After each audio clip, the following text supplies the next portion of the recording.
Hi friends, welcome back. Hostage ఇదొక Hollywood action thriller 2005లో release అయింది. ఇప్పుడు తెలుగు డబ్బింగ్లోకి వచ్చింది.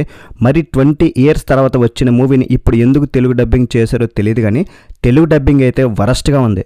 కొంచెమైనా బాగున్నా చూడొచ్చు, బట్ భరించలేని విధంగా ఉంది. సో ఇంగ్లీష్ ఆడియో పెట్టుకుని సబ్ టైటిల్స్తో చూసా. Senior legendary actor Bruce Willis ఇందులో hero. Run time 1 hour 40 minutes ఉంది. ఫ్యామిలీతో పాటు చూడొచ్చు. ఎక్కడ అడల్ట్ కంటెంట్ ఏమీ లేదు.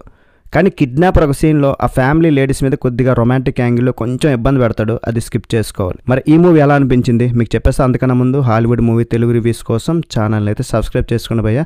చూస్తున్నారు కానీ సబ్స్క్రైబ్ చేసుకోవట్లేదు, అదే నా బాధ, మరేం లేదు. సరే, ఫస్ట్లీ బేసిక్గా ప్లాట్ ఏంటంటే, హాస్టేజ్ అంటే మీకు చెప్పాల్సిన అవసరం లేదు. కొంతమంది కిడ్నాపర్స్ ఒక 2 ఫ్యామిలీస్ని కిడ్నాప్ చేస్తారు. వాళ్ళ డిమాండ్స్ మరి బందీలుగా ఉన్న వారిని హీరో కనిపెడతాడా లేదా అనేది మూవీలో చూస్తారు. మరి మూవీ నాకు ఎలా అనిపించిందంటే, టైం వేస్ట్, బోరింగ్ అనిపించింది భయ్య.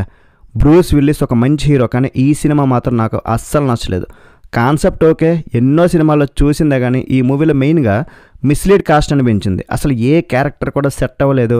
ఆ విలన్ క్యారెక్టర్ అయితే ఏం బాగలేదు. అండ్ ఈ మూవీలో యాక్షన్ కూడా అసలు ఏం లేదు.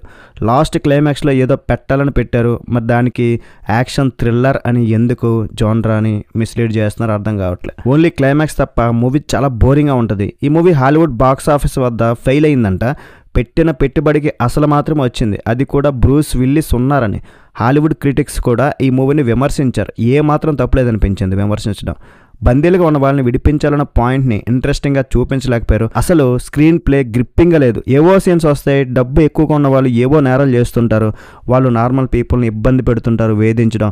ఇది ఒక సరదా. అట్లీస్ట్ వాళ్ళు కిడ్నాప్ చేసిన పీపుల్నైనా ఎందుకు కిడ్నాప్ చేశారో సరైన క్లారిటీ ఉండాలి కదా.